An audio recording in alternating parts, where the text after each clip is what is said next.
એક સદગત આત્માની પાછળ જ્યારે આવું ભજન અને સંતવાણીનું કાર્ય થતું હોય ત્યારે આ પવિત્ર આત્મા સ્વર્ગમાં બેઠા બેઠા એમની પાછળ જે આ કાર્ય થતું હોય જોતા હોય ત્યારે આપણે એક જોરદાર બે હાથ જોડી અને જે બોલાવશે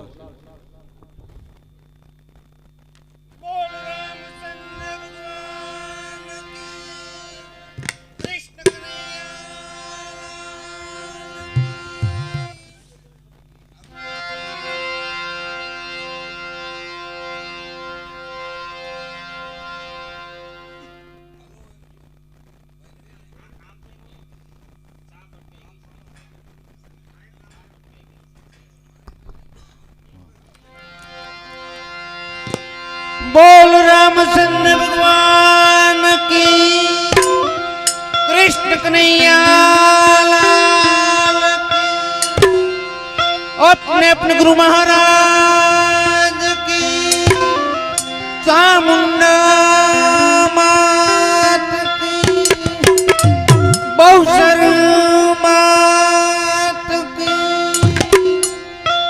नमः पार्वती पति हर हर महादेव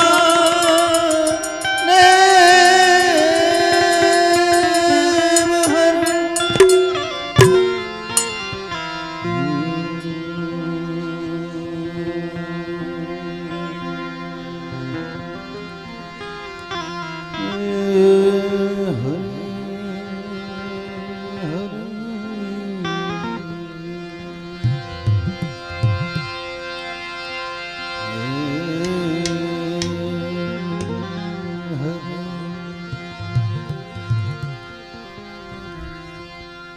मनोजवं मारुततुल्य वेगं जितेन्द्रियां बुद्धिमतां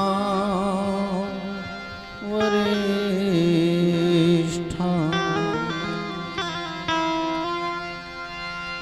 वातात्मजं वानरयुद्धमुख्यं श्रीरामदूतं शरणं प्रपद्ये।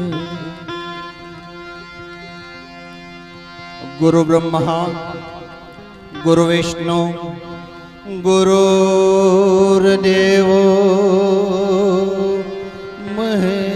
महेश्वरा गुरु साक्षात् परिब्रह्म तस्मै श्री गुरुवे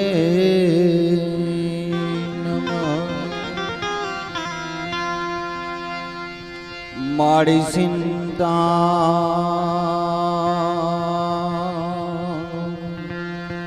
विघ्न विनाशिनी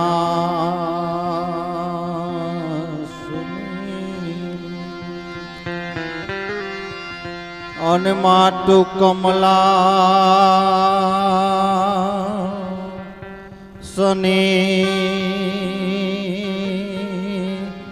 सका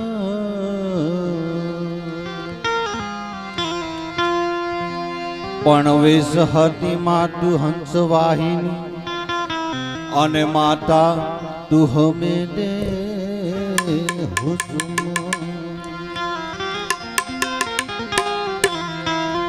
पणवेश हती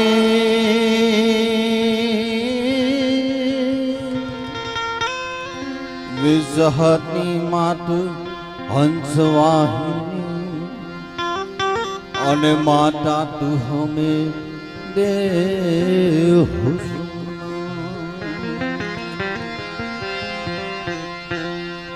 पण दुख हरणी मातु कुलदेवी अने मातु करणी करने सहाय पण जाहिर जुगमा मातु जोगणी अने मातु प्रगट पीठणिया पण जाहिर जुगमा मातु जोगणी અને માતું પ્રગટ પીઠળ્યા.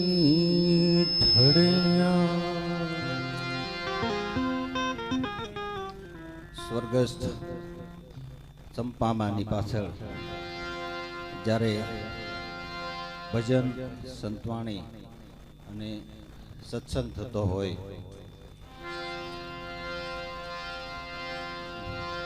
ત્યારે આવા સત્કાર્યો જે છે એ આવા સદગત પવિત્ર આત્માની પાછળ જ થતા હોય છે અને એ આપણી આ ભૂમિની કંઈક અલગ સંસ્કૃતિ છે એટલે આવા કાર્યો થાય. બાકી તમે આપણે આ ધરતી મૂકીને બીજી ધરતી ઉપર વ્યા જાઓ,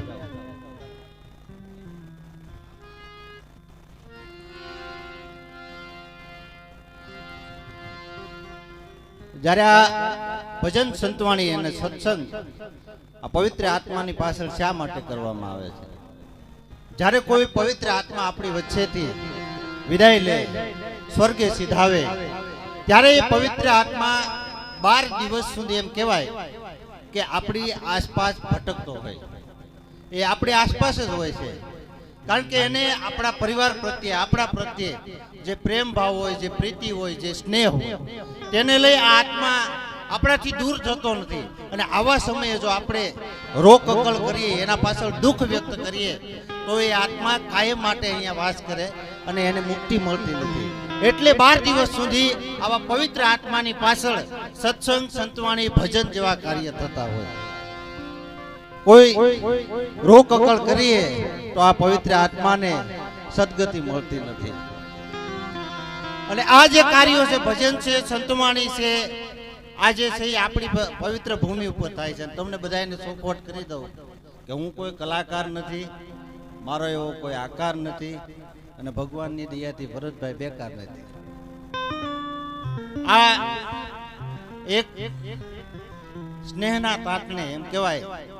આપણે 7 વાર હોય, 7 સોમ, મંગળ, બુધ, ગુરુ, શુક્ર, શનિ, રવિ, પણ કહેવાય કે 8 વાર, 8 વાર એવું બોલીએ ને. છે તો 7 તમે ગણો, પણ છતાંય એને આપણે 8 વાર હું કેમ કહેવાય? કારણ કે જે 8મો વાર છે ને એ માણસનો વ્યવહાર, અને આ વ્યવહાર જે રમેશભાઈ અને હરેશભાઈનો જે વ્યવહાર છે ને, એ વ્યવહારના નાતે આજે અમારે અહીંયા આવવું પડે છે. હરેશભાઈ, રમેશભાઈ યાદ છે કે હું લગભગ 10-12 વર્ષ પછી આવ્યો છું,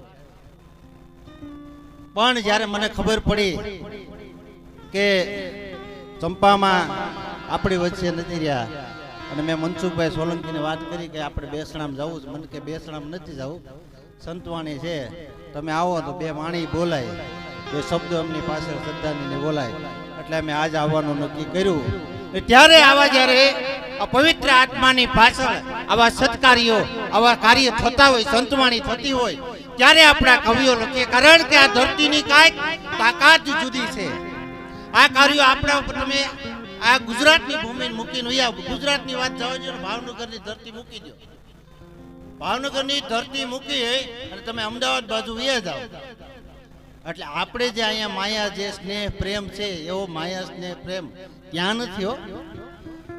એનાથી આગળ વધો, મુંબઈ, મહારાષ્ટ્ર કે યુપી, એમપી માં જાઓ, એટલે ત્યાં આખી સંસ્કૃતિ બદલાઈ જાય. આપણે અહીંયા ભજન સંતવાણી થતી હોય, હે આપણે 100 મીટર હાલો, 200 મીટર હાલો, એટલે તમને એક મંદિર જોવા મળે. બીજા 100 મીટર 200 મીટર હાલો એટલે તમને એક અન્નક્ષેત્ર જોવા મળે. બીજા 100 મીટર 200 મીટર હાલો એટલે એક વૃદ્ધાશ્રમ જોવા મળે, એક રામાપીરનું મંદિર જોવા મળે, એક માતાજીનું મંદિર જોવા મળે. એ આપણી આ ધરતી ઉપર.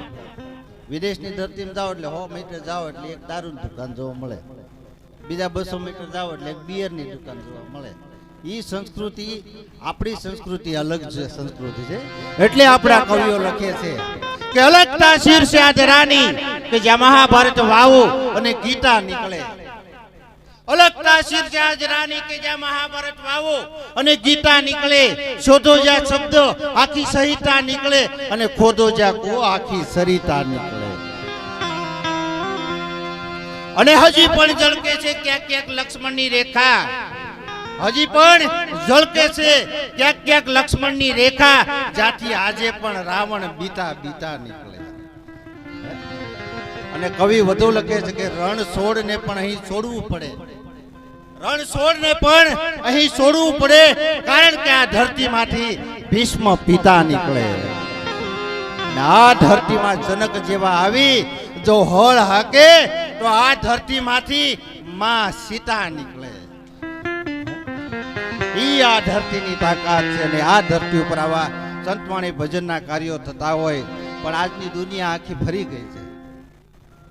ભરતભાઈ, અમારે કોઈ ભજન સંતવાણી સત્સંગની વાતો કરીને કુંભના મેળામાં નથી મોકલી દેવા, અને કાંઈ કોઈને અમારે ગિરનાર કે જુનાગઢ નથી મોકલી દેવા. આ અમે 15 વર્ષથી બરાડા નથી, અમે ક્યાં નથી, તમે ક્યાંથી જવાના? પણ આવું કંઈક સત્સંગનું કાર્ય થઈ જતું હોય, કંઈક બે ભગવાનના નામ લેવા જતા હોય, તો એક સદગત આત્મા છે એ સ્વર્ગે સીધાવતા હોય છે, એમની પાછળ આવા કાર્ય થતા હોય. આજની દુનિયા આખી ફરી ગઈ, કારણ કે કેવી છે દુનિયા. મુંબઈની બજારની અંદર એક સત્ય ઘટનાનો પ્રસંગ છે. મુંબઈની બજારમાં એક મળદું પડેલું, એક લાશ પડેલી, અને એની ઉપર કોઈ સારા માણસે એમ કહેવાય કફન ઢાંકી દીધું, રૂમાલ ઢાંકી દીધો, અને એની ઉપર કોઈ 2 રૂપિયા 5 રૂપિયા જે ત્યાંથી પસાર થાય, 2 રૂપિયા 5 રૂપિયા એ લાશ ઉપર નાખતા જાય. એટલે મારી જેવો એક ત્યાંથી નીકળ્યો અને કીધું કે તમે આ લાશની ઉપર પૈસા શું કામ નાખો છો? ત્યારે એ બાજુમાં દુકાનવાળો હતો, એને જવાબ દીધો કે તમે ગુજરાતના લાગો છો. કે હા, ગુજરાતના છે. આ વ્યક્તિ કે જ્યારે જીવતો હતો ત્યારે એ ખાવા માટે ભીખ માંગતો હતો, એને કોઈ ભીખ આપી નહીં, ખાવાનું મળ્યું નહીં ને, એટલે આ મરી ગયો. અને હવે મરી ગયા પછી એની ઉપર પૈસા નાખે છે. એટલે જરૂર છે જેના જીવતરની, એને કોઈ જીવવા નથી દેતું, અને જીવે છે મોતના વાકે, એને કોઈ મરવા નથી દેતું. જરૂર છે જેના જીવતરની, એને કોઈ જીવવા નથી દેતું, જીવે છે મોતના વાકે, એને કોઈ મરવા નથી દેતું. આ ધરાયેલાના મોઢામાં પરાણે કોળિયા આપે, ભૂખ્યાને કાજ વાસી પાત પણ વધવા નથી દેતા. જરૂર છે જેના જીવતરની, એને કોઈ જીવવા નથી દેતા, અને જીવે છે મોતના વાકે, એને કોઈ મરવા નથી દેતા. અત્યારે આ સ્વાર્થની દુનિયા થઈ ગઈ છે. આ સ્વાર્થની દુનિયામાં જીવતા જો તમે સેવા કરી લો ને, ઈ બહુ મહત્વની સેવા છે. મર્યા પછી કોઈ પણ તમે જે કાર્ય કરો એ ભોગતા છે કે નહીં ભોગવા મારો રામ જાણે, પણ જીવતા તમે જે સેવા કરીએ છે, માવતરની, મા બાપની, આ સેવા છે, આ માનવ સેવા છે, આ સેવા પહોંચે છે. અને માય રમેશભાઈ ને હરેશભાઈ એમના માતૃશ્રી એમના વચ્ચેથી જ્યારે વિદાય લીધી છે, ત્યારે માં તો માં છે. એટલે આપણા કવિઓ લખે છે, પણ જોને મોઢે મોલું માં ત્યાં તો મને હાચે જ્ઞાન પણ આંભરે, પણ હવે આ મોટો પકેરી મજા હે મને કડવી જ લાગે કાગડા. પણ મોટા કરીએ ને માં તે તારા ખોળેથી ઘાતા કર્યા, હવે પાછો ખોળો ખેલવા અમને કરને બાળક કાગડા. કહેવાય છત્રપતિ શિવાજી તલવાર હાથમાં લે, અને એ તલવાર જ્યારે આમ રણ મેદાનમાં ફેરવે એટલે એકારે 10 માથાના કટકા કરી નાખે, એટલી તાકાત શિવાજીમાં. અને છત્રપતિ શિવાજીના માતાજી જ્યારે અવસાન પામ્યા, અને શિવાજીના આંખમાંથી દડ આહુડા પડતા હતા, ત્યારે કોઈકે કીધું કે હે શિવાજી, તું તો મરદ જેવો મરદ, આ રડે છો એ તને સારું નથી, તને શોભતું નથી.